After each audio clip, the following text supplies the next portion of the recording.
महाराष्ट्र राज्याचे वनमंत्री तसेच पालघर जिल्ह्याचे पालकमंत्री गणेश नाईक यांच्या अध्यक्षतेखाली वाशी येथील विष्णुदास भावे नाट्यगृहात जनता दरबारचे आयोजन करण्यात आले होते।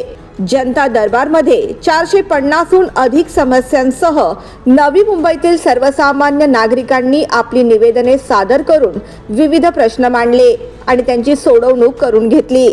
सलग 11 तास 30 मिनिटे कोणतीही विश्रांती न घेता वनमंत्री गणेश नाईक यांनी नागरिकांच्या प्रत्येक समस्या संयमाने ऐकून घेतल्या आणि त्या समस्यांच्या निराकरणासाठी उपस्थित अधिकाऱ्यांना आवश्यक त्या सूचना दिल्या।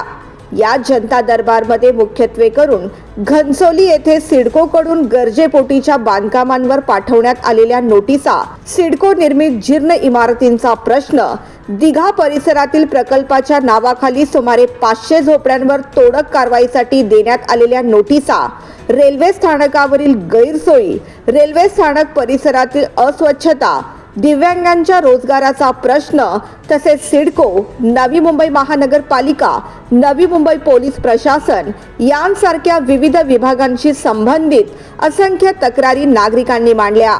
यावेळी वनमंत्री गणेश नाईक यांनी अनेक प्रश्नांचे ऑन द स्पॉट निराकरण केले। तसेच काही प्रकरणांमध्ये अधिकाऱ्यांशी थेट दूरध्वनीवरून संपर्क साधून तात्काळ निर्णय घेण्यात आले।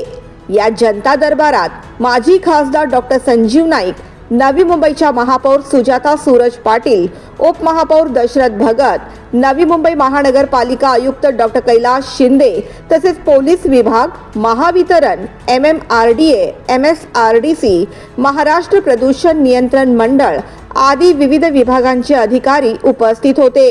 प्रसार माध्यमांशी बोलताना वनमंत्री गणेश नाईक यांनी सांगितले की नागरिकांच्या समस्या सोडवणे, त्यांना योग्य मार्गदर्शन करणे हेच जनता दरबारचे मुख्य उद्दिष्ट आहे। तसेच प्रशासकीय कार्यकाळात झालेल्या कामांची श्वेतपत्रिका जाहीर करण्यामागचा उद्देश म्हणजे जनतेच्या पैशांची लूट करणाऱ्यांचा पर्दाफाश करणे हा असल्याचेही त्यांनी स्पष्ट केले।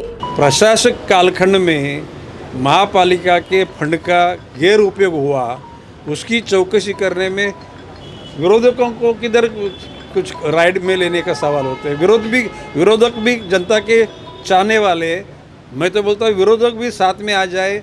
जहाँ पे गलत ढंग से पैसा खर्चा हुआ होगा वो जनता के सामने आना चाहिए। निष्पन्न होण्यासाठी तरी चौकशी करावी। कोट्यवधी रुपये लुटले गेले सगळे अधिकारी याच्या, असं तुमचं म्हणणं आहे ना?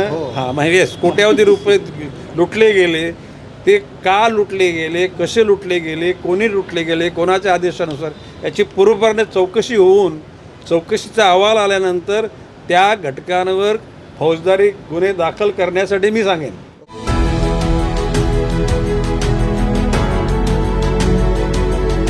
Bureau report, the metro.